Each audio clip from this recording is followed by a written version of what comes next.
Bom dia a todos presentes para essa manhã de estudos, reflexão.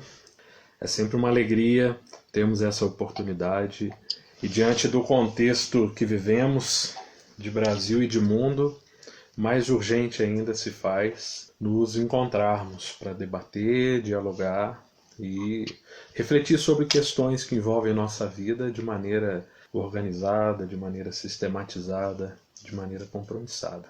Nossas boas-vindas e um aquecido abraço nessa manhã fria aqui no sul de Minas.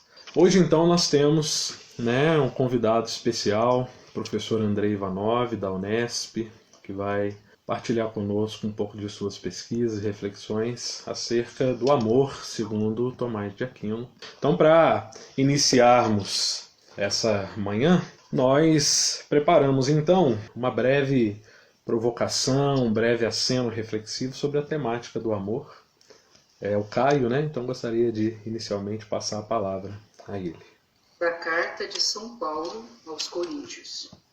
Se eu falasse as línguas dos homens e as dos anjos, mas não tivesse amor, eu seria como um bronze que soa ou um símbolo que retine.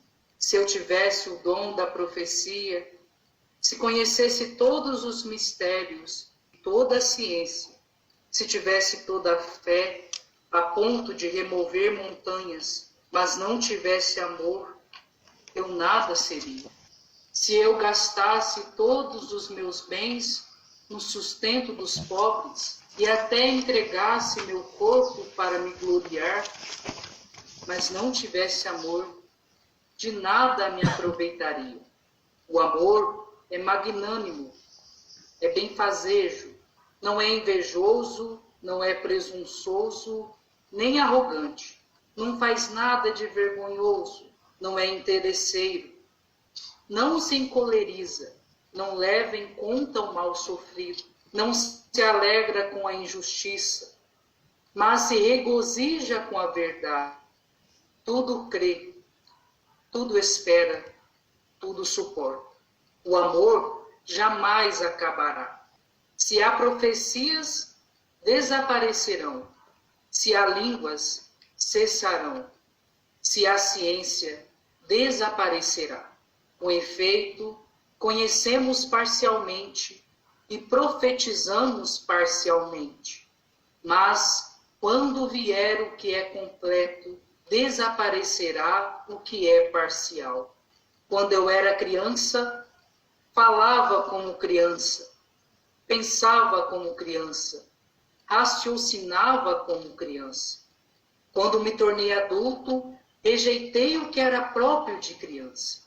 Agora, nós vemos como num espelho, confusamente, mas então veremos face a face. Agora, conheço apenas parcialmente, mas então conhecerei completamente como sou conhecido.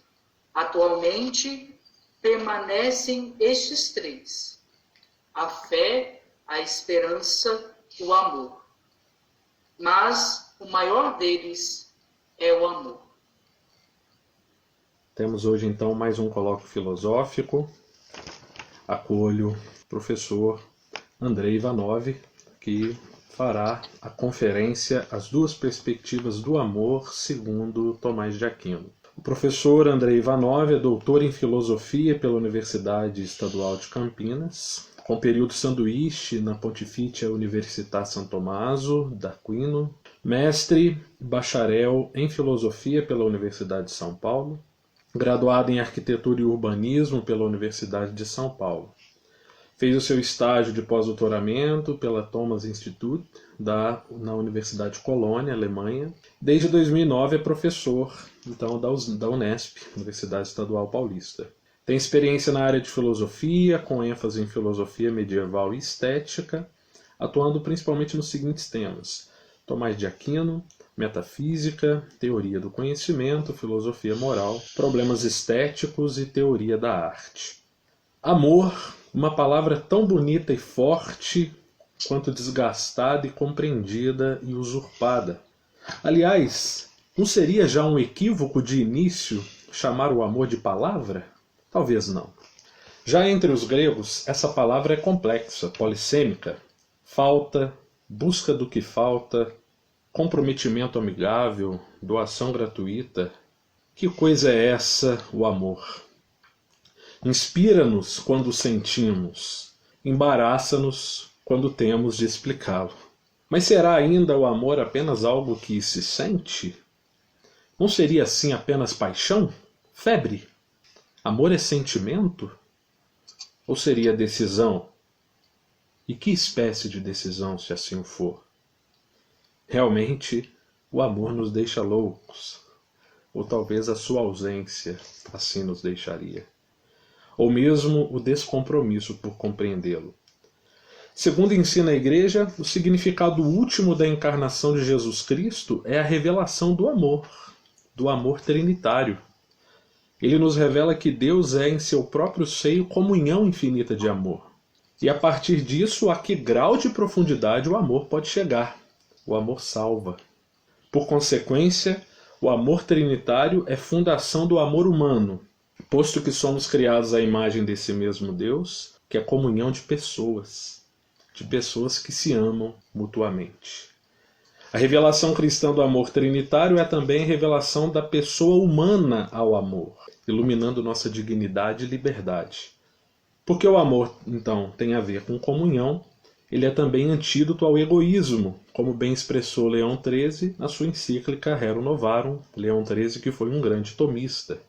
Amor-benevolência, que pressupõe o amor do outro por um lado, em luta com o amor concupiscente, que deseja apropriar-se do bem do outro. Então não.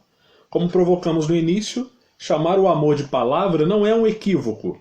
Palavra, para o cristianismo, é amor. As duas coisas são identidade de uma mesma pessoa. Palavra que se faz carne, amor que se faz carne e que habita entre nós. Nesse sentido, palavra é ação, amor é ação, amor é amar. Em Cristo se revela claramente toda a complexidade e exigência do amor em sua dinâmica de decisão e compromisso com o outro. Em Cristo o amor tem rosto, o amor se aproxima, o amor tem carne, de tal forma que é impossível amar a Deus sem o empenho em amar ao próximo, amar a Deus e não amar o que Deus ama. Seria então o amor uma virtude? A raiz do ethos humano? Um mandamento social?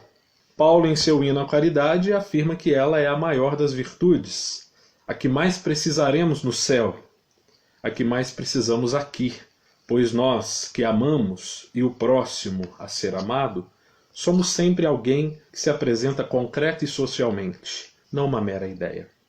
Mas caridade e amor são a mesma coisa? Bom, sem mais delongas, deixemos que Tomás de Aquino e o professor Ivanov nos ajudem com isso. Eles são muito mais preparados que nós e viemos até aqui foi para ouvi-los. Professor Ivanov, seja bem-vindo. Obrigado por estar aqui. A palavra é sua. Obrigado, Elvis. Bom dia a todos. Eu quero inicialmente agradecer ao reitor Douglas, ao coordenador Padre Douglas e ao coordenador Padre Carlos Henrique, e também ao seminarista Rafael Barbosa pelo convite para proferir essa fala hoje. Eu espero contribuir para uma compreensão maior, da noção de amor em Tomás de Aquino. O título da palestra é As Duas Perspectivas do Amor em Tomás de Aquino. Significa os dois pontos de vista que Tomás de Aquino tem a respeito do amor. Quais seriam esses dois pontos de vista? Seriam o amor natural e o amor sobrenatural. Tá? O que vem a ser o amor natural e o que vem a ser o amor sobrenatural? O amor natural é o que nós chamamos amor puro e simplesmente. O amor sobrenatural é o amor de caridade, ou o que nós chamamos de caridade. Então, a minha fala vai envolver essas duas noções, a noção de amor natural, e caridade. Obviamente, são temas muito extensos em Tomás de Aquino, e eu vou me ater àquilo que é básico para a compreensão dessas duas noções. De modo que eu espero contribuir para que vocês se aprofundem no estudo a partir dessa exposição. Bem, a palavra amor, o termo, ele é empregado em diferentes acepções. Mas, de maneira geral, amor é a imutação do apetite. O que é imutação? Vem do termo latino immutatio, que significa modificação. Então, o que é o amor? O amor é a modificação do apetite, quando o apetite é movido ou modificado, né? Ocorre uma imutação do apetite. Isso é uma noção geral de amor. Bem, Tomás de Aquino aborda o problema do amor nos seus escritos. Primeiro, no escrito sobre os livros das sentenças, 3, distinção 27, questão 1, e em seguida nas questões disputadas sobre a verdade, questão 26, artigo 4, na Suma contra os Gentios, livro 4, capítulo 19, na Expositio sobre o De Divinis Nominibus, capítulo 4, Lectio 9 e 10, e na Suma de Teologia, primeira seção da segunda parte, questão 26 a 28. Então, é possível notar uma variação da terminologia e da doutrina nesses escritos. Então, eu vou falar primeiro sobre a natureza do amor. E a primeira tentativa de Tomás de Aquino para explicar o amor se encontra no escrito sobre os livros das sentenças, 3, distinção 27, questão 1. Lá, Tomás de Aquino diz o seguinte: o amor é uma paixão, em latim, passio, né? Aqui o termo passio significa paixão ou afecção, né? E não uma virtude ou potência, virtus, tá? Então, o que é o amor? O amor é essa modificação do apetite, ou seja, essa afecção do apetite. Então, quando o apetite é afetado ou modificado. Por isso nós falamos em termos de afeto, né, ou de paixão. Então, Tomás aplica a teoria geral do movimento. Ele diz o seguinte: o amor pertence ao apetite, e o apetite é uma potência passiva, uma potência ou faculdade passiva. Donde o apetecível, aquilo que é apetecível, mover o apetite. Assim como o motor move o movido. Portanto, o objeto apetecível move o apetite em comparação ao motor que move o que é movido. Pois tudo que é passivo se torna perfeito, ou seja, acabado, completo, em ato, na medida em que é informado pelo agente. Aqui a palavra informado é aquilo que é formado internamente, aquilo que é formado no apetite do agente. Nesse movimento é determinado e atinge o termo, o repouso. Então, há um movimento, o objeto apetecível, ele informa ou ele modifica, afeta o agente no seu apetite, e nesse movimento é determinado e ocorre, então, propriamente um movimento do apetite que atinge o seu termo, que é o repouso. Ele vai dizer, é o caso do intelecto, que antes de ser formado pela forma inteligível, investiga e duvida. Mas quando é informado pela forma, cessa a investigação e o intelecto se fixa nela. É o caso também do afeto ou apetite, o qual, na medida em que é incutida a forma do bem, que é seu objeto, tem o agrado, complacet, com ela, e a ela adere firmemente. Então, o apetite, na medida em que é incutida a forma do bem, que é o seu objeto, o objeto do apetite sempre é o que é o bem, ou se parece com o bem, na medida em que é incutida a forma desse bem, há um agrado, né, com essa forma, e o apetite adere firmemente a essa forma. Desse modo se diz amá-la, donde o amor ser uma transformação do afeto segundo a coisa amada. Tá? A palavra informação e transformação aqui. É informado, ou seja, o apetite é afetado por uma forma e ocorre, portanto, uma transformação. É uma forma que é trasladada para o apetite. Isso, no primeiro momento, no comentário às sentenças, na expositio sobre os livros das sentenças, que é uma das primeiras obras de Tomás de Aquino. Vocês vão ver como ele vai desenvolvendo essa noção.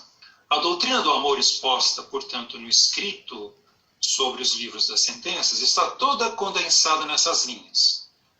O amante, cujo afeto é informado pelo amado, ou seja, pelo bem do amado, e esse bem tem a noção de fim, o amante, então, se inclina pelo amor à ação. E tal ação, em direção à forma compatível, é a mais prazerosa. Vai se somar aqui outras noções semelhantes, né? Vão se somar outros argumentos. Por exemplo, na resposta ao argumento 4, Tomás diz: o amor é a união do amante ao amado. Transforma o amante no amado. Faz o amante entrar no interior do amado e o inverso. O amante é transformado, sai, de certo modo, da sua própria forma. Por isso se diz que o amor causa o êxtase.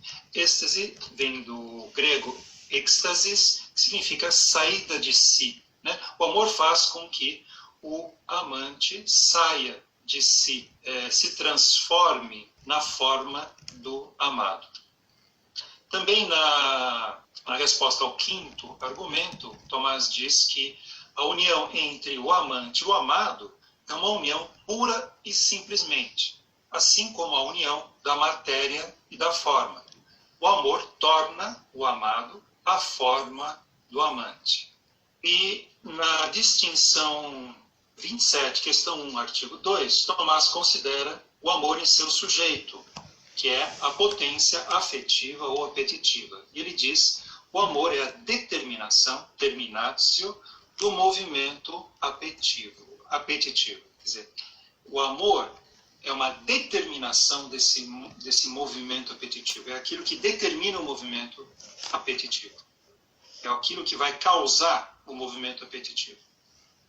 O amor natural está em todas as potências e todas as coisas, ao passo que o amor animal está em uma potência determinada, que é o apetite concupiscível ou a vontade.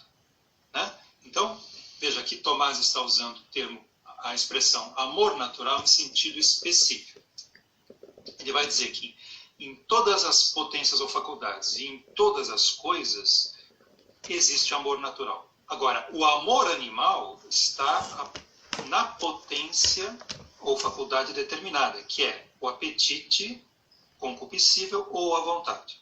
Então, vou falar aqui do texto seguinte, que são as questões disputadas sobre a verdade, questão 26 a 4. A exposição nas questões disputadas sobre a verdade, questão 26 a 4, reproduz a terminologia e a doutrina do escrito. Tomás vai dizer: a paixão do amor é certa formação do apetite pelo apetecível. Formatio em latim. A formação do apetite pelo apetecível. Por isso, se diz que o amor é certa união do amante e do amado. E Tomás afirma a anterioridade do amor no movimento apetitivo ou afetivo. Ou seja, primeiro é o amor, depois o desejo e, por último, o prazer ou alegria. Então vejam bem como se dá o movimento afetivo ou apetitivo. O amor é a modificação do apetite, do afeto. Portanto, o amor é primeiro, é aquilo que afeta, modifica, A partir disso vem o desejo. O desejo é o movimento propriamente, movimento do apetite na busca do bem e fim. E por último, o prazer ou alegria, a palavra é gaudium, que significa a obtenção do bem procurado. O apetite se move na direção da obtenção do bem. Quando obtém o bem, há uma cessação do apetite, do movimento apetitivo ou afetivo, e assim ocorre o prazer ou alegria. Vamos para o texto seguinte, que é a Suma contra os Gentios, livro 4, capítulo 19. A terminologia, essa terminologia que nós vimos, informatio, formatio, transformatio, terminatio, é abandonada. Tá? E Tomás utiliza as expressões inclinatio, convenientia, proportio. E ainda aplica a doutrina do amor, a analogia entre a forma intencional e a forma natural. Forma intencional é a forma conhecida, né, que está na intenção do conhecimento. Por isso se chama forma intencional ou forma intencionada. Há uma analogia que Tomás faz entre a forma intencionada ou intencional e a forma natural. Então, a forma intencional é princípio do movimento voluntário, e assim como a forma natural é princípio do movimento natural. A vontade, que é, antecipando, o apetite intelectivo ou racional, a vontade nos entes intelectuais, dotados de intelecto, é comparada à inclinação natural. Né? Então, o apetite intelectivo é comparado ao apetite natural. Então, a vontade nos entes intelectuais é comparada à inclinação natural nos entes naturais. A inclinação natural, na medida em que a coisa tem afinidade natural ou conaturalidade e conformidade, de acordo com a sua forma, que é o princípio da inclinação, com aquilo para o qual é movida. Por exemplo, o corpo pesado tem uma inclinação para um lugar mais baixo. Então, há uma inclinação natural, uma espécie de... na medida em que há uma afinidade natural ou conaturalidade e conformidade, de acordo com a forma, a própria forma, com aquilo para o qual é movido. Então, o corpo pesado vai para o lugar mais baixo, ele se inclina para o lugar mais baixo, se inclina naturalmente para o lugar mais baixo. Por outro lado, há a inclinação da vontade na medida em que, pela forma inteligível, algo é apreendido como compatível ou aquilo que afeta. Ser afetado desse modo por algo é amá-lo. Então, a comparação que Tomás faz é da inclinação natural com a inclinação da vontade. Na inclinação natural, existe uma afinidade natural, a coisa tem uma afinidade natural, uma conaturalidade, com aquilo para o qual ela é movida. Isso se dá de acordo com a sua própria forma. A sua forma já mostra um apetite natural, uma inclinação natural para aquilo para o qual ela é movida. Da mesma maneira, na inclinação da vontade. Pela forma inteligível, ou seja, pela forma intencionada pelo intelecto, ou conhecida pelo intelecto, algo é aprendido como compatível ou aquilo que afeta o apetite. Ser afetado desse modo por algo é amá-lo. Então, o amado não está somente no intelecto do amante, mas também na sua vontade. Então veja, o amado precisa estar no intelecto do amante para estar na sua vontade. Então ele não está somente no intelecto do amante, mas também na sua vontade. No intelecto está de acordo com a semelhança da sua forma. Né? Há uma espécie ou semelhança da forma do amado. E está na vontade como o termo do movimento. Então, na vontade, ele está como algo que é intencionado pelo intelecto, e no apetite está como fim, como termo do movimento. Para que algo esteja na vontade como o amado no amante, terá conformidade e proporção com o conhecimento e com a própria coisa. Certo? Essa conformidade e proporção com o conhecimento provém do intelecto. E essa conformidade e proporção com a própria coisa é o amado na medida em que é um bem e fim, termo do movimento. Então, percebam, o movimento afetivo ou apetitivo se faz através da união entre intelecto e vontade. O intelecto, então, tem conformidade e proporção com a forma do amado, e o apetite tem conformidade e proporção com a própria coisa que é o amado, né? É o amado na medida em que é um bem, enfim. Então é necessário que o amado seja, ou a forma do amado seja conhecida pelo intelecto, intencionada pelo intelecto, para que então o apetite tenha essa coisa como bem e fim, termo do movimento. Vamos então para o texto seguinte, que é a expositio, ainda no tema da natureza do amor. A expositio sobre o De Divinis Nominibus, capítulo 4, lection 9 a 10. Então, na expositio sobre o De Divinis Nominibus, comparece o termo coaptatio, né, que significa adaptação. Tá? Então, o amor se diz relação ou adaptação, habitudo vel coaptatio, do apetite a algo como seu bem. Então, o amor, o que é? É uma relação ou adaptação do apetite a algo que é seu bem. O amante tem o seu bem presente a si mesmo e unido a ele segundo certa semelhança ou proporção. Assim como a forma está na matéria, na medida em que tem adaptação e relação a ela. O texto seguinte é o da Suma de Teologia, primeira seção da segunda parte, questão 26 a 28. É Suma de Teologia que vai anunciar a terminologia da Suma contra os Gentios. A Suma de Teologia traz um vocabulário mais rico e complexo, notadamente os vocabulários complacência, coaptatio, intentio e mutatio. Tomás diz no artigo 1º, questão 26, artigo 1º, que o amor está no apetite sensitivo, concupiscível. O próprio amor é algo que pertence ao apetite e se distingue conforme as diferenças do apetite. Então, Tomás vai falar das diferenças dos apetites. Primeiro, há um apetite nas coisas naturais, que apetecem o que lhes convém por natureza, não mediante o próprio conhecimento, mas mediante o conhecimento do autor da natureza, tá? Que é Deus.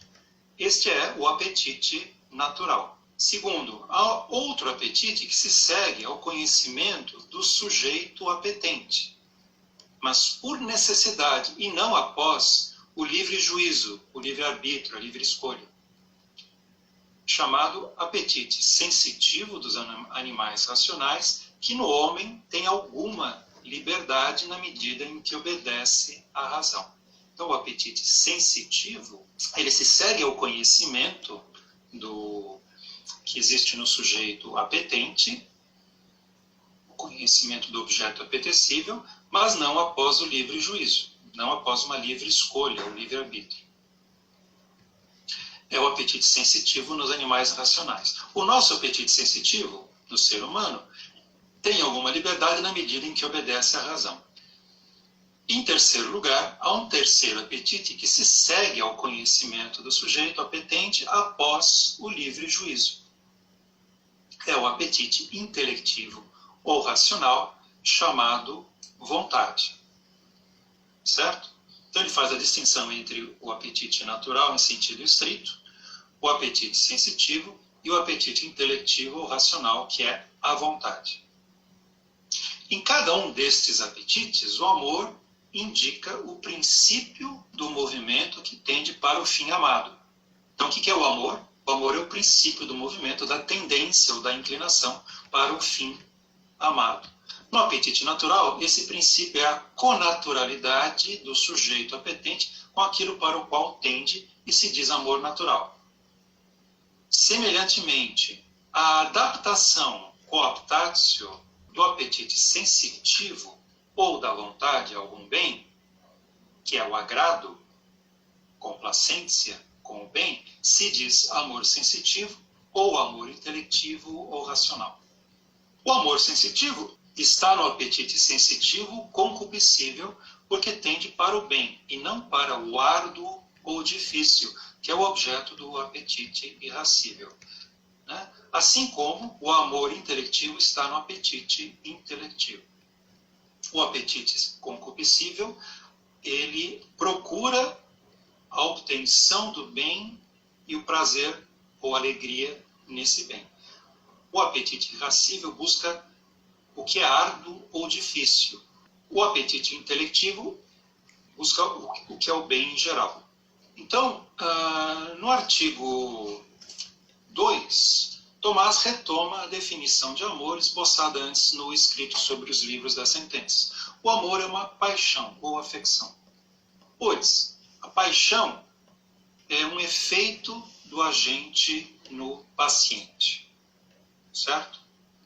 O que é a paixão? É um efeito do agente no paciente. E o agente produz 2 efeitos no paciente.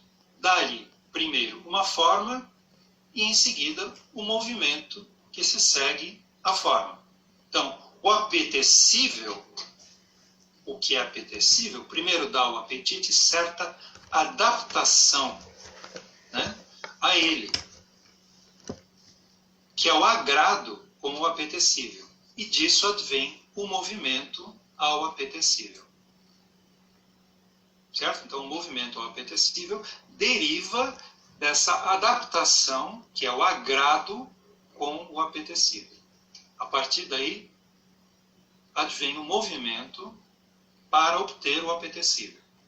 Então, o apetite, ele é informado, transformado, adaptado, onde há um agrado, portanto, no caso do apetite sensitivo e do apetite intelectivo ou vontade, com o apetecível, e disso advém um movimento que procura o apetecível, procura obter o apetecível. Ou como diz Tomás, o amor é a adaptação ou proporção do apetite com o bem, que não é senão o agrado com o bem. O movimento apetitivo é circular. Então vejam, o apetecível move o apetite, introduzindo-se de certo modo em sua intenção. E o apetite tende a conseguir realmente o apetecível, de modo que o fim do movimento esteja no lugar onde esteve o princípio. Então ocorre primeiro uma intenção, onde, na medida em que o apetecível move o apetite, introduz-se de certo modo na intenção do sujeito apetente, na intenção do conhecimento, e assim o apetite tende a conseguir realmente o apetecível. Então, o fim do movimento do apetite é aquilo que já está inicialmente na intenção do conhecimento do apetente.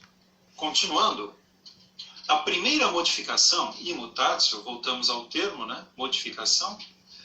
A primeira modificação do apetite pelo apetecível se chama amor. Tá? Então, o primeiro movimento do apetite, ou primeira modificação do apetite pelo apetecível, é o amor. Donde ser manifesto que o amor é uma paixão, é uma afecção, é uma modificação. O amor é o agrado com o apetecível, do qual se segue o desejo, que é o movimento ao apetecível. Então, em Tomás, a palavra desejo tem um sentido muito específico, que é ser o movimento ao apetecível. Por último, se dá o repouso no apetecível, que é o prazer.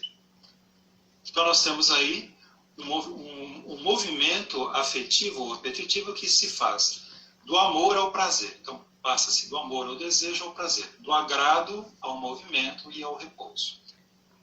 Em última análise, o amor designa o movimento do apetite pelo qual o apetite é modificado pelo apetecível, de modo que o apetecível lhe agrade.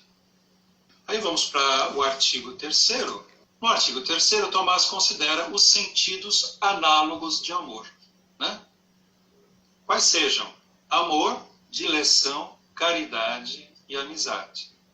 Amor é o sentido mais geral, pois toda dileção ou caridade é amor, e não o inverso. Dileção é o sentido mais preciso, pois acrescenta à noção de amor uma escolha, que é precedente.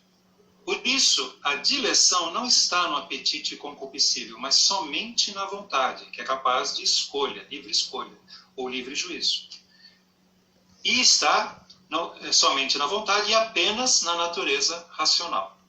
Portanto, a dileção ela ocorre somente na vontade e na natureza racional. Lembrando que a vontade é o apetite intelectivo ou racional.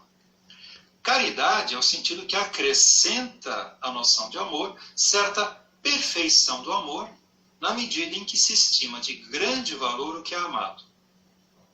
E amizade é o sentido que, consoante Aristóteles, exprime uma habilitação ou disposição estável, um hábitus. Então vamos agora à divisão do amor. Inicialmente, a Suma de Teologia, primeira seção da segunda parte, questão 26, artigo 4. Depois de ter considerado a noção de amor, Tomás considera a sua divisão. Segundo a definição de Aristóteles, retomada por Tomás, amar é querer o bem para alguém. O movimento do amor tende para duas coisas. Primeiro, para o bem que alguém quer para si próprio ou para outro. E segundo, para aquilo para o qual quer o bem. Em relação ao primeiro caso, quando o amor tende para o bem que alguém quer para si próprio ou para o outro, indica-se o amor de amizade ou de benevolência. Então, o amor de amizade ou de benevolência é o movimento do amor para o bem que alguém quer para si próprio ou para o outro. Agora, o movimento do amor para aquilo para o qual quer o bem é o amor de concupiscência. Né? Então, o amor de amizade ou de benevolência é um amor gratuito, desinteressado, ao passo que o amor de concupiscência é um amor interessado. Né? É um amor, se dá um movimento do amor para aquilo para o qual se quer o bem. Né? Então, não se quer o bem por si, mas para uma outra coisa. No caso do amor de amizade ou de benevolência, o que é amado pura e simplesmente e por si. Né? O que é amado no amor de amizade ou de benevolência? Um bem subsistente. Por exemplo, uma pessoa, um amigo. Então, no amor de amizade ou de benevolência, o que é amado pura e simplesmente e por si. No caso do amor de concupiscência, o que é amado é um bem acidental. Por exemplo, a ciência, a saúde, a umidade ou sabor do vinho. Né? O que é amado não é amado pura e simplesmente por si, mas para outra coisa, né? Para sua utilidade ou prazer. Então, essa divisão é muito importante. Amor de amizade ou de benevolência e amor de concupiscência. Tomás subordina o amor de concupiscência ao amor de amizade. Então vejam bem, ele subordina o amor de concupiscência ao amor de amizade. O amor pelo qual se ama algo como um bem é amor pura e simplesmente. O amor pelo qual se ama algo como um bem para outra coisa é amor sob um certo aspecto, secundum quid. Então não é um amor puro e simplesmente, mas sob um certo aspecto. E assim, se quer algum bem ao amigo, salva-se aqui a noção de amizade. Mas se refere posteriormente esse bem à sua utilidade ou prazer, perde a noção de verdadeira amizade. Então o amor, mesmo quando se ama por amor de concupiscência, mas se quer algum bem ao amigo, salva-se a noção de amizade. Mas se o amor se refere posteriormente a uma utilidade ou prazer, é então chamado de amizade útil ou deleitável, né? Perde-se a noção de verdadeira amizade. Vamos então para um outro texto, que é a Expositio sobre o De Divinis Nominibus, capítulo 4, Lectio 9. Aqui, Tomás assinala que todo amor de concupiscência se inclui em um amor de amizade, ou está incluído em um amor de amizade. Assim como todo acidente é reconduzido a uma substância. O próprio fato de algo ser amado para que por seu meio se chegue a algum bem, está incluído no amor daquilo que é amado pelo seu próprio bem. Pois não se ama algo na medida em que é acidental, mas na medida em que é por si. Então Tomás, ele inclui o amor de concupiscência no amor de amizade ou de benevolência.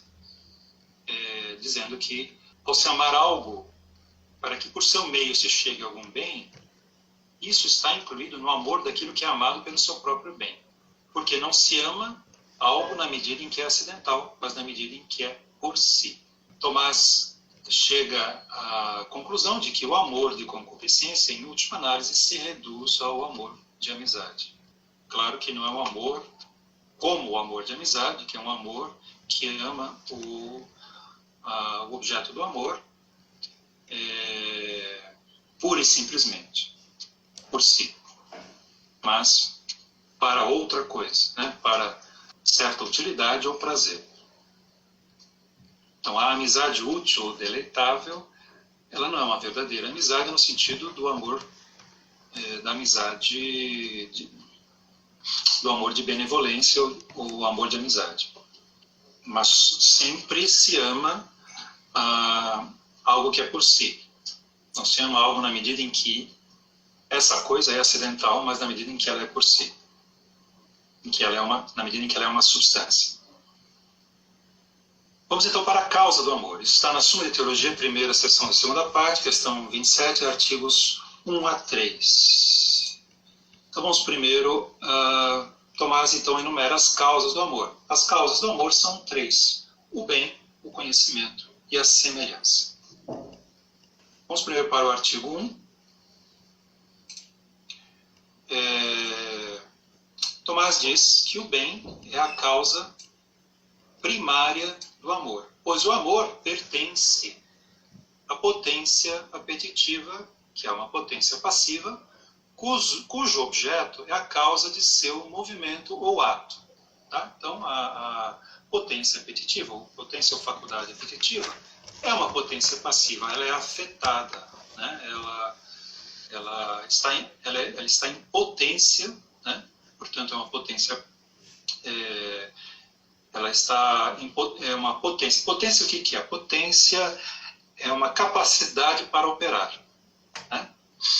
Ou capacidade para agir.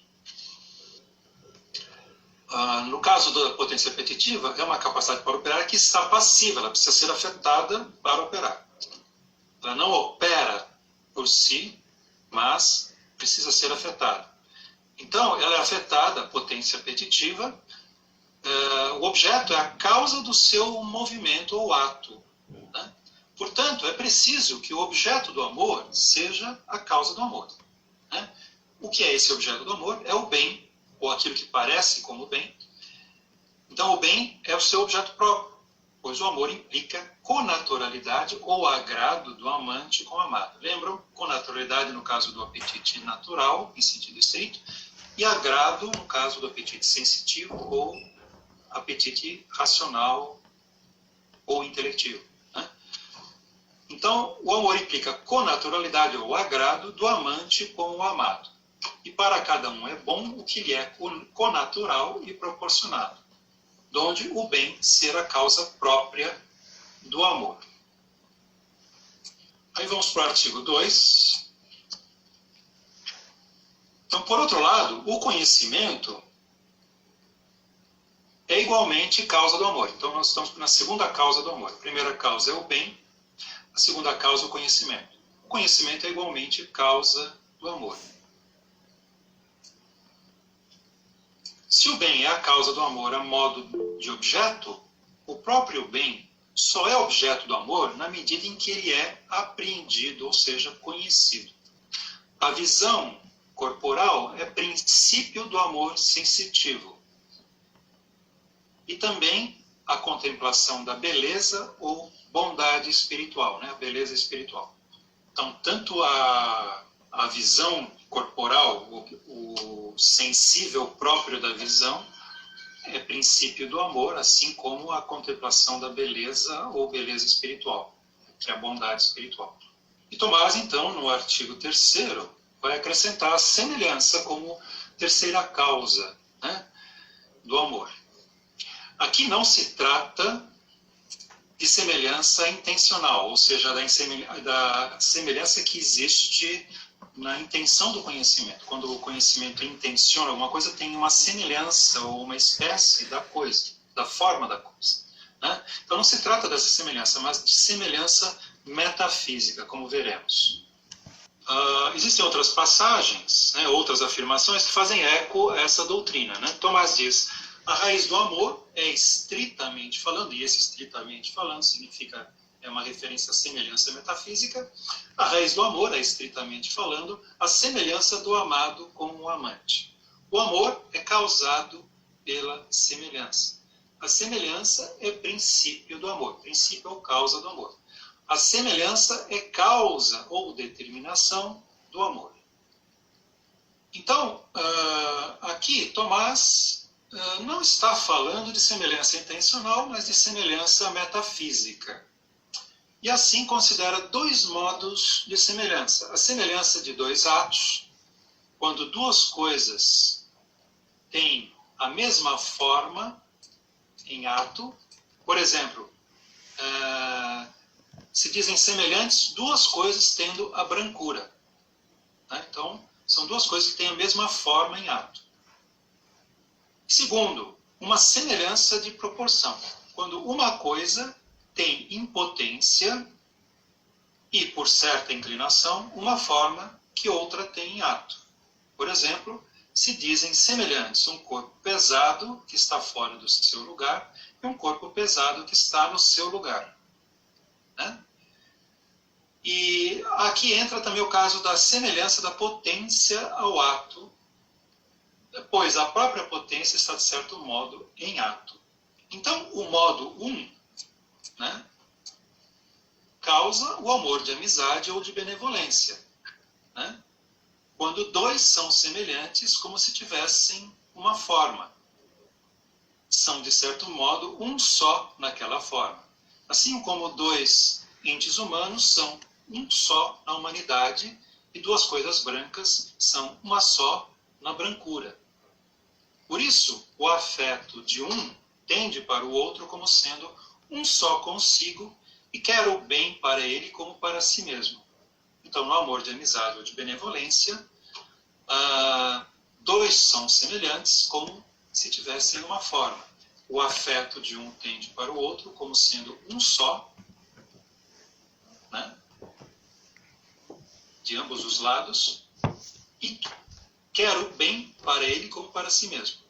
O modo 2 causa o amor de concupiscência, que é também chamado de amizade útil ou deleitável, pois tudo o que está em potência tem apetite para o seu ato.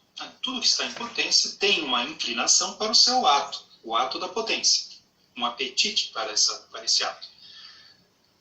Agora, se é sensitivo e cognoscente, se essa coisa é sensitiva e cognoscente, tem prazer na sua consecução. Então, o prazer, ele é próprio dos entes sensitivos e cognoscentes, né? Ou cognoscentes, né? Intelectivos. Então, no amor de concupiscência, o amante ama propriamente a si mesmo, pois cada um ama mais a si mesmo do que ao outro. Porque para si é uno na substância, para o outro é uno na semelhança de alguma forma. Então isso aqui é importante. No amor de concupiscência, repetindo, o amante ama propriamente a si mesmo, pois cada um ama mais a si mesmo do que ao outro. Porque para si mesmo, ele é uno na substância. Agora, para o outro, é uno na semelhança de alguma forma. Vamos então para os efeitos do amor. Está na Suma de Teologia, primeira seção da segunda parte, questão 28, artigos 1 a 13. Os efeitos imediatos primários do amor, porque existem outros efeitos, mas, digamos, imediatos primários do amor são três. A simples união, a íntima e recíproca união, que também é chamada de mútua inerência, e o êxtase. Então, vamos para o artigo 1, que fala da simples união. A simples união é a união do amante e do amado, né? É o efeito inicial do amor. Tomás diz que essa união é dupla. É uma união real de acordo com a coisa, quando o amado está presente junto ao amante. E uma união afetiva, de acordo com o afeto que se segue à apreensão, ao conhecimento. Tá? Então, a simples união é uma união real, quando o amado está presente, e uma união afetiva na medida em que o afeto se segue à apreensão do amado, né? Ao conhecimento do amado, à intencionalidade, à intenção do amado. A intenção do amado no conhecimento. Falando especificamente da união afetiva, né? Que é o segundo modo de simples união. O amor de concupiscência e o amor de amizade procedem da apreensão da união entre o amante e o amado. Tá? Então, tanto o amor de concupiscência quanto o amor de amizade ou de benevolência procedem da apreensão ou conhecimento da união entre o amante e o amado. Quando alguém ama algo com concupiscência, o apreende como pertencente ao seu bem-estar. Né? Semelhantemente, quando alguém ama algo com amizade ou benevolência, quer o bem para ele mesmo como quer para si, e o apreende como outro eu. Nesse caso, o amor faz a união constitutivamente, pois o próprio amor é essa união. Então, a união do amante e do amado pode ser de 3 tipos. União antecedente, que é a causa do amor, né? União substancial, no caso do amor pelo qual cada um ama a si mesmo, ou união de semelhança, no caso do amor pelo qual cada um ama os outros. Tá? Então, união antecedente, que é a união substancial, né? Ou união de semelhança. União substancial, que é o caso do amor pelo qual cada um ama a si mesmo. União de semelhança é o caso do amor pelo qual cada um ama os outros. Segundo, união concomitante, né? Que é a união que é constitutiva do amor, é a união de acordo com a adaptação do afeto, que eu falei mais atrás. Essa união de acordo com a adaptação do afeto se assemelha à união substancial na medida em que, no amor de amizade, o amante está no amado como em si mesmo, e no amor de concupiscência como em algo seu. Terceiro tipo de união é a união consequente, que é o efeito do amor, é a união real, né?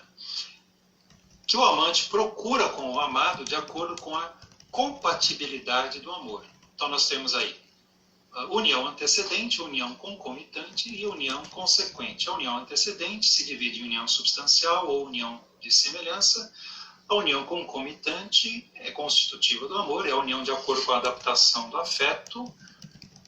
E união consequente, que é o efeito do amor, é a união real. Tá? Nesse sentido, os amantes procuram a união que é compatível e que convém para que convivam, conversem e estejam unidos em outras coisas. Vamos então para o artigo 2, que fala da íntima e recíproca união. É também chamada de mútua inerência do amante e do amado, na qual o amado está no amante e o inverso, né? O amante está no amado. Então, esse é o efeito perfectivo do amor. Então, é uma união que aperfeiçoa a simples união, né? Quando ocorre a mútua inerência do amante e do amado. Então, o amado está no amante e o amante no amado. Então, devemos lembrar o seguinte, que para o amor concorrem 2 elementos, o conhecimento ou apreensão e o movimento afetivo ou apetitivo. Tá? A apreensão da razão precede o afeto do amor, pois a razão inquire, investiga, e o afeto se introduz no amado. Tá? Então a razão, ela procura, ela inquire, e o afeto também procura, mas através de um movimento em que ele procura se introduzir no amado. Então, com relação ao primeiro ponto, né, o conhecimento ou apreensão, o amado está no amante na medida em que o amado está na apreensão do amante. E o amante está no amado na medida em que o amado se contenta com a apreensão superficial do amado, mas se esforça por inquirir cada uma das coisas que pertencem interiormente ao amado e assim entra em seu interior. Tá? Então o amado está no amante na medida em que o amado está na apreensão do amante. E o amante está no amado na medida em que a amante se esforça por inquirir cada uma das coisas que pertencem interiormente ao amado e entra desse modo no interior do amado. Com relação ao movimento afetivo ou apetitivo, o amado está no amante na medida em que o amado está no afeto do amante mediante certo agrado. Lembrando que nós estamos falando aqui dos entes dotados de sensibilidade ou de intelecto, né? Então, quando se fala de agrado, não é a connaturalidade pura e simplesmente, mas do agrado que ocorre, uma complacência, né? No afeto. O amado está no amante na medida em que o amado está no afeto do amante mediante certo agrado, para que se deleite nele ou nos seus bens. E aí nós temos a divisão em amor de amizade e amor de concupiscência. Ou seu desejo tenda para ele por amor de concupiscência, né? Ou para o bem que quer para ele por amor de amizade, né? Então nós temos as duas possibilidades. Ou seu desejo tende para ele por amor de concupiscência, ou para o bem que quer para ele por amor de amizade. E o amante está no amado por amor de concupiscência, na medida em que procura possuí-lo perfeitamente como que chegando ao seu interior, e por amor de amizade, na medida em que considera como suas as coisas boas ou más do amigo e a vontade dele como sua, de modo que parece ser afetado e sofrer os bens e os males em seu amigo. De um terceiro modo, a mútua inerência pode ser considerada no amor de amizade por via de reciprocidade, na medida em que os amigos se amam mutuamente, querendo e fazendo bem um ao outro. Aí vamos para a terceira causa do amor, que é o êxtase. Né? O êxtase, que significa a saída do amante de si mesmo para o amado, é o efeito implicado na íntima e recíproca união. Então, a íntima e recíproca união gera um efeito, que é o êxtase. Então, tratando do êxtase, deve-se recordar que para o amor concorrem dois elementos, o conhecimento e o movimento afetivo ou apetitivo. Tá? De acordo com o conhecimento, alguém se põe fora do conhecimento que lhe é próprio, tem um êxtase do conhecimento, quando é tomado pela fúria ou pela demência, ou se eleva a um conhecimento superior, ou seja, quando se eleva a compreender as coisas que excedem o sentido e a razão, na medida em que se põe fora da apreensão connatural da razão e do sentido. E de acordo com 2, né, o movimento afetivo ou apetitivo, alguém, mediante o apetite, se dirige para o outro saindo, de certo modo, de si mesmo. Então, o próprio movimento apetitivo é uma saída de si mesmo. É um êxtase do apetite. O segundo modo de amor, que é o amor de caridade ou caridade, esse tema da caridade comparece em vários escritos de Tomás de Aquino, notadamente no escrito sobre os livros das sentenças, livro 3, distinção 27 a 30, na Suma de Teologia, segunda seção da segunda parte, questão 23 a 27, que é essa segunda seção da segunda parte, é o terceiro estudo da moral em particular, né? Ou a segunda seção da segunda parte da Suma, né? Que vem depois do estudo da fé e da esperança. Tomás examina todos os aspectos da caridade, a sua natureza, necessidade, origem, objeto, excelência, ordem, graus, efeitos. A esses escritos se somam outros dois, que são as questões disputadas sobre as virtudes, questão 2, e as compilações sobre os 10 mandamentos, que é uma transcrição, uma reportatio de Pedro de Andria, das homilias de Tomás sobre a caridade. Né?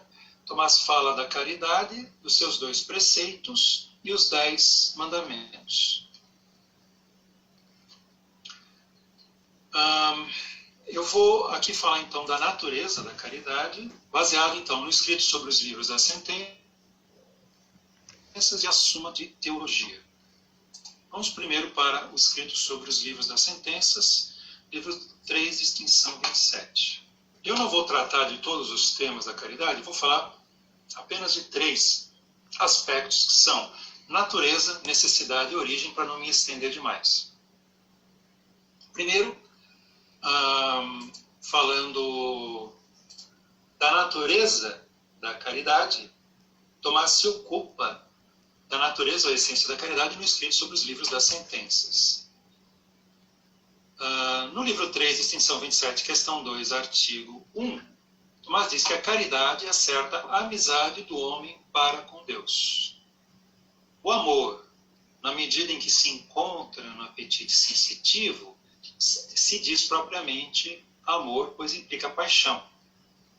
Porém, à medida em que se encontra na parte intelectiva, se diz dileção, pois inclui a escolha. E a escolha só é possível mediante a vontade, que é o apetite intelectivo ou racional. Né? A amizade acrescenta ao amor e à dileção 2 coisas: certa sociedade do amante e do amado no amor,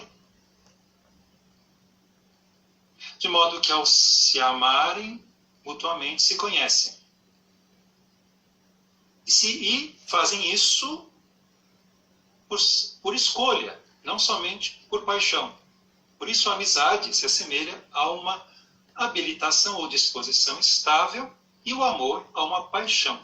Né? Então, a amizade não é paixão, a amizade é uma disposição estável, uma habilitação, e o amor é uma paixão, uma afecção. Né? A amizade é o mais perfeito entre os gêneros de amor, pois inclui todos os anteriores. Em tal gênero se insere a caridade, que é certa amizade do homem para com Deus, pela qual o homem ama a Deus e Deus ama o homem. E assim, a caridade torna-se certa união, né, do homem com Deus. Na resposta ao argumento 7º, Tomás argumenta que a caridade não é uma simples amizade. A caridade acrescenta algo à amizade, a saber, a determinação de seu amigo, que é Deus mesmo, amado como amigo. Trata-se da amizade para com Deus, que de todas as amizades é a mais preciosa e a mais cara. No artigo 3º, a caridade é considerada em seu sujeito, que é a vontade. O sujeito o que é? É o suporte, né? O substrato, o supósito, né? Onde está a caridade. E a caridade está na vontade. Então, o ato principal da caridade é o amor a Deus. Esse amor dirige o apetite, esse amor dirige e o apetite executa. Mas esse ato não pode ser executado pelo apetite sensitivo, pois seu objeto não pode ser Deus. Então, Deus não pode ser o objeto do apetite dos sentidos, né? O apetite sensitivo. É preciso, pois, que esteja no apetite da parte intelectiva. Não na medida em que escolhe os meios em vista do fim, não na prudência, né? Mas na medida em que está em relação ao fim último. E esse apetite é a vontade, donde a vontade ser o sujeito próprio da caridade. Então a caridade está na vontade. Continuando na questão da natureza, nós temos a Suma de Teologia, segunda seção da segunda parte, de questão 23 a 27.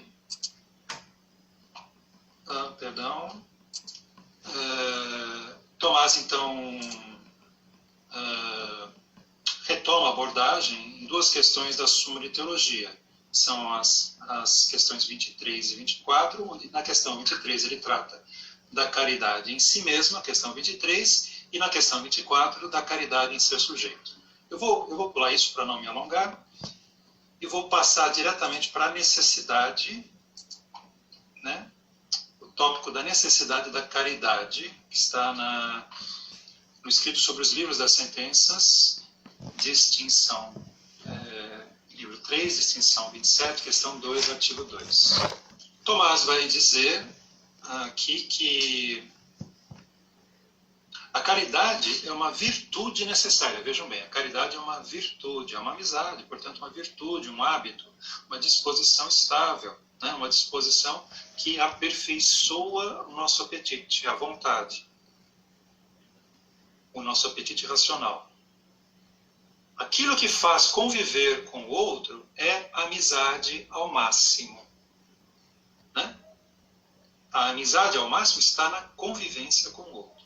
Por isso é preciso haver certa amizade para com Deus, pela qual se convive com Ele. Essa é a caridade, comunicação da vida divina, que excede a faculdade da natureza, excede as nossas faculdades naturais. Por isso é necessário que seja perfeccionada por um bem acrescentado da natureza. E essa é a noção de virtude. Tá?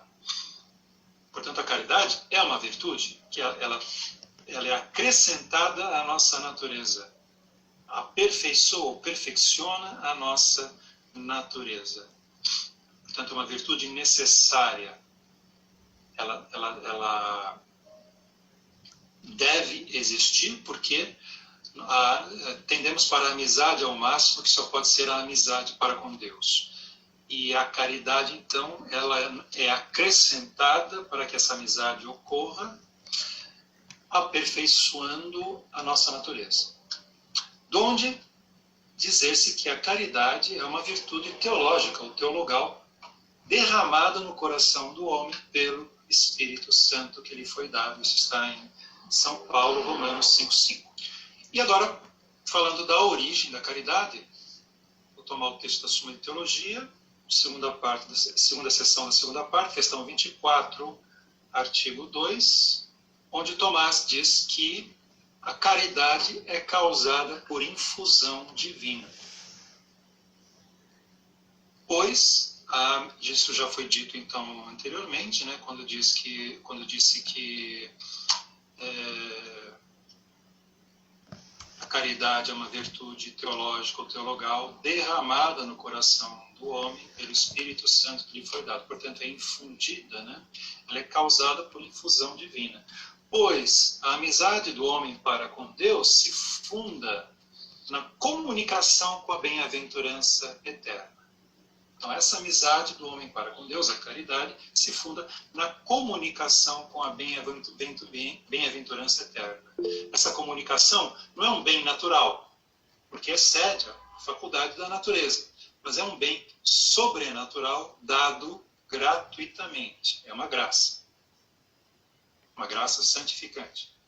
Por isso, a caridade não está no homem naturalmente, nem ele a adquire por suas potências ou faculdades naturais, mas por infusão do Espírito Santo. E esse é o amor do Pai e do Filho, cuja participação no homem é a caridade criada. Então, esse amor do Pai e do Filho,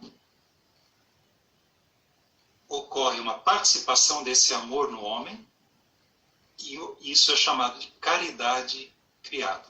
Bem, com isso eu finalizo. Me desculpem se eu me estendi demais. Posso agora responder a eventuais dúvidas que vocês venham a ter. Obrigado, então. Professor Andrei, eu tenho uma questão, uma dúvida, a partir de duas considerações que o senhor fez, já no tocante à caridade. A primeira, quanto à sua natureza. A caridade, ou melhor, o ato principal da caridade é o amor a Deus. E uma segunda questão, no tocante à origem. A caridade é causada, é infundida. Em última instância, então, o que essas duas considerações significam quanto ao fundamento da caridade? O fundamento da caridade é gnoseológico, é teológico, metafísico, ético? Bom, e quais as implicações disso na vida ética mesmo da pessoa, na praxis ética? Então, são essas duas questões que eu queria pontuar. Bem, ela é uma virtude teologal, né? Portanto, o fundamento da caridade é teológico. Ela é infundida, é uma graça, né? Dada, portanto, ela é dada gratuitamente, né? ao homem. Ela é uma comunicação da vida divina, né? Que é uma comunicação com a bem-aventurança. Certo? Então já é uma comunicação anterior ou precedente com a bem-aventurança, que é Deus mesmo, né? Então essa comunicação com Deus, né, com a sua bem-aventurança.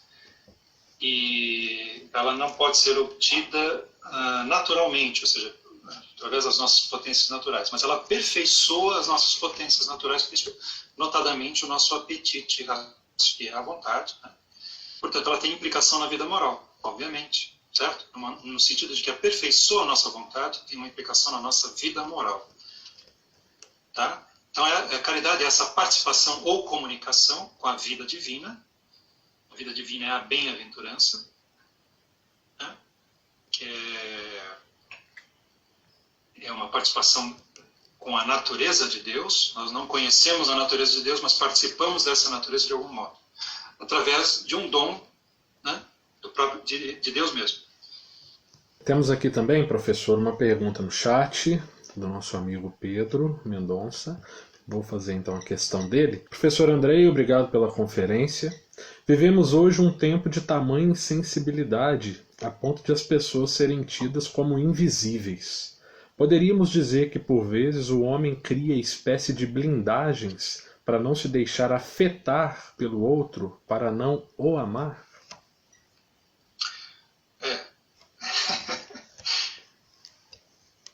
Realmente os tempos são difíceis e complexos, né?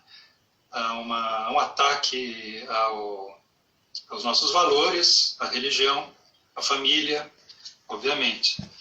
Tudo isso implica numa perda de valores por parte, principalmente dos jovens, uma dificuldade para ter, eu diria, um amor de amizade, um amor de benevolência, e nós vemos por aí muito mais amor de concupiscência do que amor de benevolência. Digamos que a nossa tendência natural é de termos amor de concupiscência, né?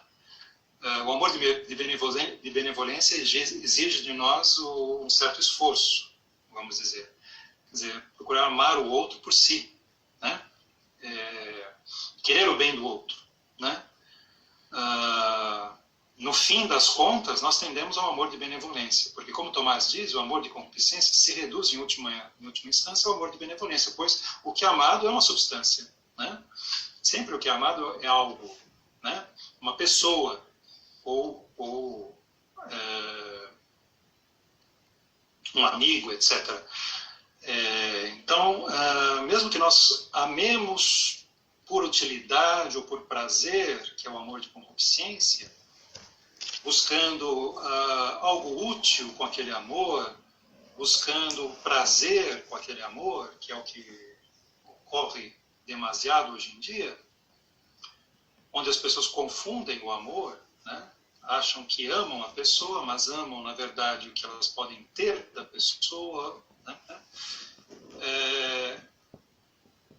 No final das contas, segundo Tomás, não se pode fugir do amor de amizade ou de benevolência, porque o que está se amando é alguém, né?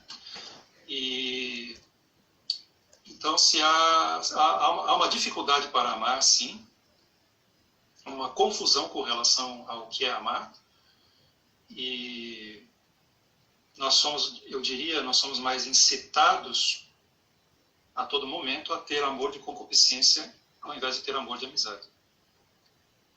O que é esse bem ao qual o amor se relaciona, se inclina, no qual se agrada e que se quer para alguém? Porque ele pode ter, como o senhor enfatizou, aparência de bem. Então, quando ele é aparência de bem, quando ele é um bem não aparente, um bem real, né? E sendo o bem a causa primária do amor que o move, esse bem é causa eficiente ou final? Vou responder partindo da última questão. O bem é causa final. Certo? Causa final do apetite, né? Certo? Ele é entendido como um fim. Um bem-fim. Né? Ele é o fim do apetite, o termo do apetite. Então o apetite se move na direção da obtenção daquele bem, portanto ele é o fim. Termo do apetite. Né? Então, é bem e fim. Agora, ele deve ser entendido inicialmente como bem. Intencionado ou entendido como bem. Isso no intelecto. Tá? Como na definição de Aristóteles, o bem é o que é visto como fim ou se parece como fim. Né? Certo? Ou se parece como bem. É entendido como bem ou se parece como bem. Então, muitas vezes podemos entender algo como um bem, mas não é propriamente um bem. Né? Podemos ter um entendimento equivocado sobre aquele bem que buscamos, que procuramos. Mas sempre o bem deve ser antes entendido, ou conhecido, ou intencionado no nosso intelecto. Tá? Nós devemos ter uma apreensão desse bem, para que nós possamos mover. Por isso a noção de livre-arbítrio, porque envolve tanto o intelecto quanto a vontade. Né? Envolvendo o intelecto, a nossa razão ela é livre. Né? A nossa razão está acima da natureza. Né? Ela não é condicionada, não é coagida pela natureza de forma nenhuma. Nossa razão é livre, nosso intelecto, a nossa razão é livre. Por isso, então, a vontade que se segue à razão, que é uma vontade, é um apetite racional, ele também é livre. Né? Mas é necessário ter o juízo, que se faz no intelecto, certo? Esse entendimento que se dá no intelecto, através de um juízo, há uma espécie de raciocínio anterior, né, que se faz antes do movimento do apetite, antes que o apetite possa mover, a vontade possa mover na direção do bem. Essa questão o bem é sempre causa final. Tá? A forma é causa formal. Né? Então essa forma que Tomás fala, principalmente no início, nos seus primeiros escritos, fala do amor como essa informação ou transformação do apetente, né, daquele que apetece, significa isso, que ela é conhecida, a forma é conhecida, entendida, né, intencionada pelo apetente, aquele que apetece. Aí nós temos a causa formal, a forma inteligível. Mas o apetite se move na direção das coisas, a obtenção de coisas, portanto são bens, são coisas, então não são causas formais, mas causas finais. A coisa afeta o nosso conhecimento, seja ele sensitivo ou intelectivo, né? Ela afetando, portanto, o amor é uma paixão, uma afecção, que causa a primeira modificação, o primeiro movimento. O apetite é movido pela afecção, pela paixão, e isso é o que Tomás chama de amor. Essa afecção, paixão, é digamos, transformação ou informação, né, onde a forma é acolhida, né, através, a forma do objeto apetecido afeta, né, o nosso intelecto ou nossos sentidos. E assim, então, nós temos o nosso apetite se segue a essa intenção com o amor. E a primeira Primeira modificação do apetite. A imutação do apetite. Primeira imutação do apetite. Pode-se encaminhar isso, então, que o amor no ser humano, ele é uma espécie de falta, de busca por algo que falta, uma carência? Eu não colocaria como privação ou carência ou falta, mas o que ocorre é a alma é dotada de potências, né, faculdades ou potências. Entre essas potências, além do intelecto, dos sentidos, está o apetite sensitivo e o apetite intelectivo ou racional, que é a vontade. Então, essas potências, o nome potência é a capacidade de operar, né? Uma potência é uma capacidade de operar. Então, a alma é dotada, ela não opera diretamente, ela opera por meio das suas potências ou capacidades de operar. Então, a alma tem essas capacidades de operar, algumas ligadas ao corpo, são as potências sensitivas e potências vegetativas, né? E algumas são sem órgão ou não unidas ao corpo, que é as potências intelectivas. As potências intelectivas são o intelecto e o apetite intelectivo ou racional, que é a vontade. Então, o que acontece? Essas capacidades de operar, algumas são capacidades passivas, outras ativas. A imaginação, por exemplo, é uma capacidade de operar ativa, uma potência ativa. Passiva e ativa, porque ela recebe e também pode formar imagens. Né? O intelecto agente é uma capacidade ativa, porque ele abstrai, ele é quem faz a abstração da forma das fantasias. Mas o nosso intelecto, ele é passivo, ele recebe as formas inteligíveis e transforma e forma o conceito, né? Os conceitos. Isso na simples apreensão. Então, essas capacidades, elas estão em potência. Eu não diria carência, mas potência. Né? Elas estão em potência para operar. Né? Com exceção das potências ativas, que é o intelecto agente. O intelecto agente está sempre em ato, portanto, ele apenas abstrai. A imaginação está em potência e ato, pode estar em ato, mas sempre são capacidades, na maioria das vezes, capacidades passivas, portanto elas estão em potência para operar. Eu diria potência e não carência. Então, nosso intelecto está em potência para conhecer, nosso apetite está em potência para procurar o bem. Então, daí vem a afirmação de Tomás, que o nosso intelecto está em potência para conhecer todas as coisas.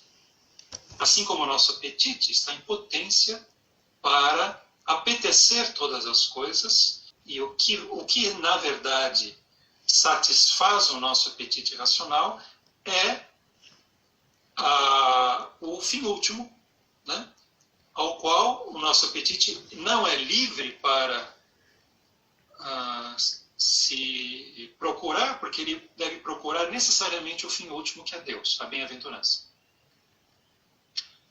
O que Tomás quer dizer com isso é que nós, mesmo quando buscamos prazeres ou buscamos determinados fins, buscamos esses fins livremente, mas, em última instância, queremos necessariamente o fim último. Mesmo que não admitamos isso, queremos necessariamente o fim último. Mesmo quando buscamos prazeres, o que buscamos é a bem-aventurança, né? Aquela contemplação e alegria eterna. Né? Então, a mesma causa eficiente. Então, você tem no domínio da metafísica e o domínio da moralidade. No domínio da moralidade, Deus é o fim último, no domínio da metafísica, a causa eficiente primeiro. Então, aquele movimento de saída e retorno, né? A criação é a saída de Deus, a moralidade é o retorno a Deus. Então, todas as nossas ações, elas se dirigem, e criadamente se dirigem para Deus novamente, no retorno a Deus. A moralidade significa esse retorno a Deus. Esse movimento da alma que retorna a Deus. A Suma de Teologia, primeira parte, fala dessa saída de Deus, né? Fala da criação, das criaturas, fala de Deus, depois da criação, e das criaturas, né? Dos anjos, do ente humano e das demais coisas criadas. A segunda sessão da segunda parte se dedica ao retorno ou à moralidade, ao retorno a Deus ou à moralidade. E a terceira parte se dedica a Cristo, que é o meio pelo qual nós retornamos a Deus. Bom, parece que há, e se há, né, porque há uma certa tendência de se equiparar, e às vezes até, não sei, reduzir, a caridade à assistência imediata e mesmo a um certo assistencialismo, né? Então, por quê? Se há de fato essa tendência, e se há, por que há? E, enfim, quais aspectos que há de certa convergência assim, entre caridade e assistência e distanciamentos, inclusive, né? A partir de Santo Tomás. Olha, eu queria falar de uma coisa que acho que vai ser importante em relação a isso. Eu não mencionei, mas diz respeito à ordem da caridade. Né? Tomás de Aquino, ele vai perguntar se a caridade possui uma ordem. Né? E ele vai dizer o seguinte, isso na Expositio sobre o Livro das Sentenças, livro 3, distinção 29, questão 1, artigo 1 a 2. Ele diz o seguinte: o homem, pela caridade, ama a Deus sobre si mesmo e sobre todos os bens particulares. Então, pela caridade, o homem ama a Deus sobre si mesmo e sobre todos os demais bens. Em seguida, o homem deve amar pela caridade mais a si mesmo do que ao próximo. Ou seja, ele deve escolher mais os bens da razão que os bens da sua natureza sensitiva. Deve, pois, querer e se aplicar mais aos bens espirituais do que aos amigos. Depois, o homem ama ao próximo na medida em que o seu bem se encontra no próximo por semelhança. E isso constitui o amor de benevolência. Essa semelhança se considera na medida em que, por ela, o homem comunica com o próximo. Ele comunica com o próximo, se une ao próximo. E assim se distinguem diferentes amizades segundo as diferentes comunicações. Ele vai distinguir diferentes comunicações. Primeiro, existe certa comunicação com os outros pela origem natural, que é a comunicação que se funda na amizade do pai e do filho, ou da mãe e do filho. Outra comunicação é econômica. Econômica no sentido da administração da casa, né? A economia, né? Vem do grego. Na medida em que os homens comunicam consigo, se unem pelas ocupações domésticas. Terceiro, outra comunicação é política. Então, essa comunicação econômica é a comunicação familiar, né, que se dá à família. Depois há uma comunicação que é política, na medida em que os homens comunicam com seus concidadãos. E quarto, há uma comunicação que é divina, na medida em que todos os homens comunicam em ato ou em potência com a igreja em um só corpo. E essa é a amizade de caridade, que se tem para com todos, inclusive para com os inimigos. Essa última amizade é a que está mais perto do amor divino. Essa comunicação que é divina, todos os homens, na medida em que todos os homens se comunicam em ato ou em potência com a igreja em um só corpo, é chamada amizade de caridade, que se tem para com todos, inclusive com os inimigos. Então, Tomás depois ele vai falar na Suma de Teologia, segunda sessão da segunda parte, questão 26, e também ele pergunta sobre a razão da ordem da caridade.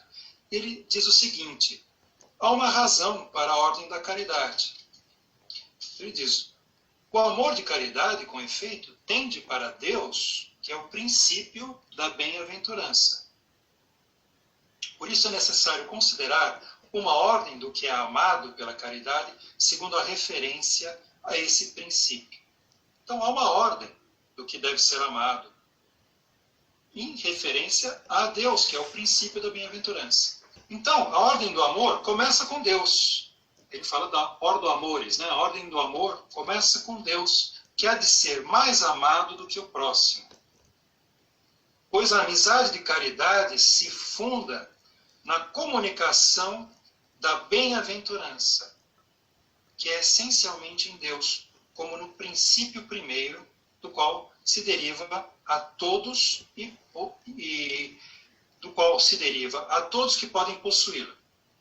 Então, Deus é amado como causa da bem-aventurança e o próximo como coparticipante dela. O amor a Deus deve prevalecer também sobre o amor a si mesmo, que é o nosso amor próprio. Tomás faz uma analogia entre o amor natural e o amor de caridade. O amor natural se funda na comunicação dos bens naturais, né? E a amizade de caridade se funda na comunicação dos bens sobrenaturais, que são os bens da graça. Então, com muito mais razão, o homem deve, pela caridade, amar a Deus, que é o bem comum de todos, mais que a si mesmo. Em seguida, o homem deve maior amor a si mesmo do que ao próximo, pois o homem ama a si segundo a sua natureza espiritual. Deve amar a si mesmo depois de Deus. Deus é amado como o princípio da bem-aventurança sobre a qual se funda o amor de caridade. E o homem ama a si mesmo pela caridade, de acordo com a noção de que é partícipe desse bem, e ama ao próximo de acordo com a noção de sua sociedade nesse bem. Tá? Então, a ordem do amor, né, uma ordem da caridade, em que Deus deve ser amado em primeiro lugar, porque ele é princípio da bem-aventurança, ele deve ser mais amado do que cada um a si mesmo, Deus deve ser mais amado do que o próximo, deve prevalecer mais sobre o amor de si, porque, como dito, né, ele é o bem comum de todos, o princípio da bem-aventurança. E o homem deve maior amor a si mesmo do que ao próximo, no sentido da sua natureza espiritual. O homem deve amar a sua natureza espiritual antes de amar ao próximo, e amar depois ao próximo, na medida em que ele está em sociedade com esse amor à natureza espiritual. Então, quando se fala da caridade, né, como assistência, ela vem depois, né? Ela vem depois nessa ordem do amor. Muito bom. Rafael, tem uma palavra a dirigir ao professor. Por favor. Professor Andrei, então, conclusão desse nosso encontro, eu quero, em nome do Padre Douglas, que desde já deixa também o seu agradecimento e a sua justificativa, ele precisou sair para um atendimento, agradece imensamente a sua disponibilidade de estar conosco nesta manhã, e de fato, desde que eu conheci o senhor, em outubro de 2019, lá em Porto Alegre, a sua figura como intelectual, como homem, me marcou muito.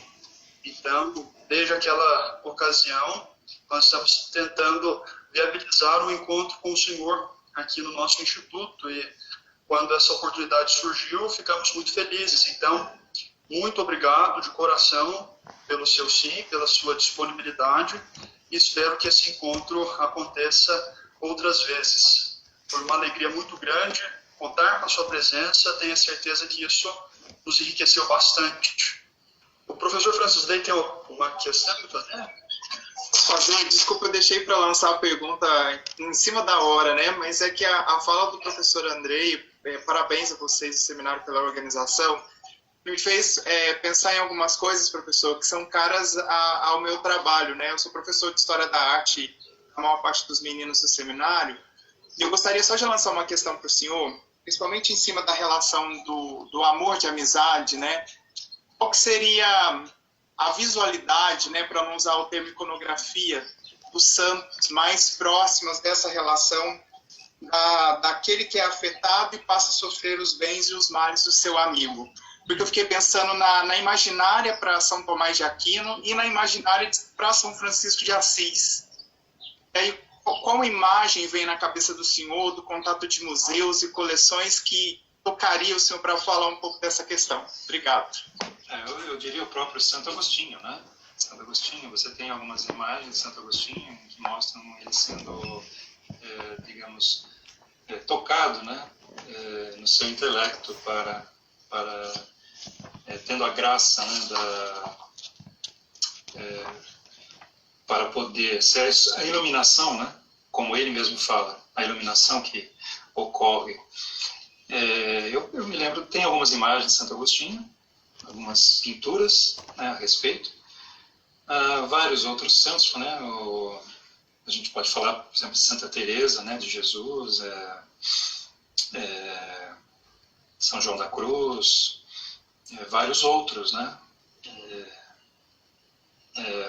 contemporâneos a Tomás ou anteriores a Tomás. Assim, eu não saberia agora de memória, né, enunciar.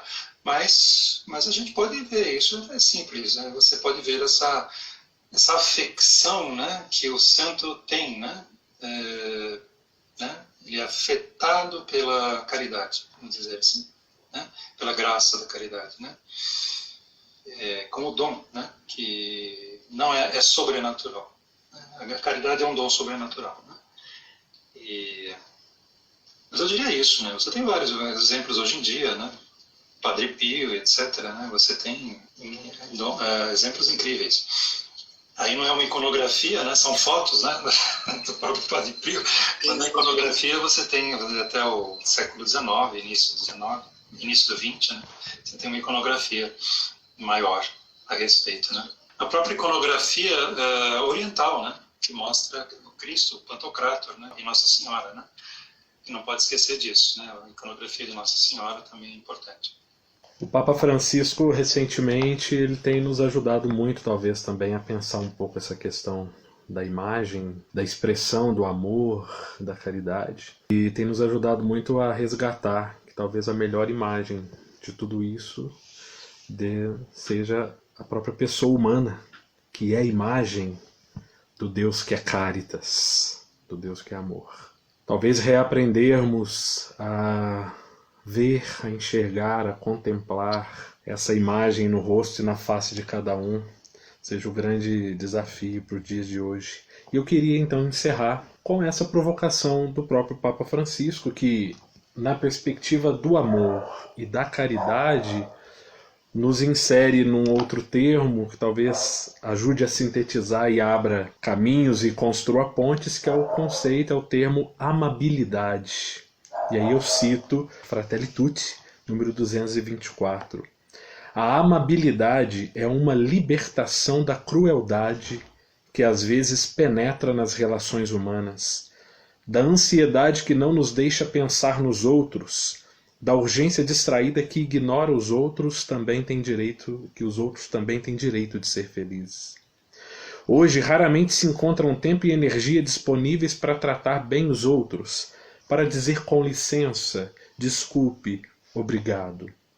Contudo, de vez em quando, verifica-se o milagre de uma pessoa amável, que deixa de lado suas preocupações e urgências para prestar atenção, oferecer um sorriso, dizer uma palavra de estímulo, possibilitar um espaço de escuta no meio de tanta indiferença.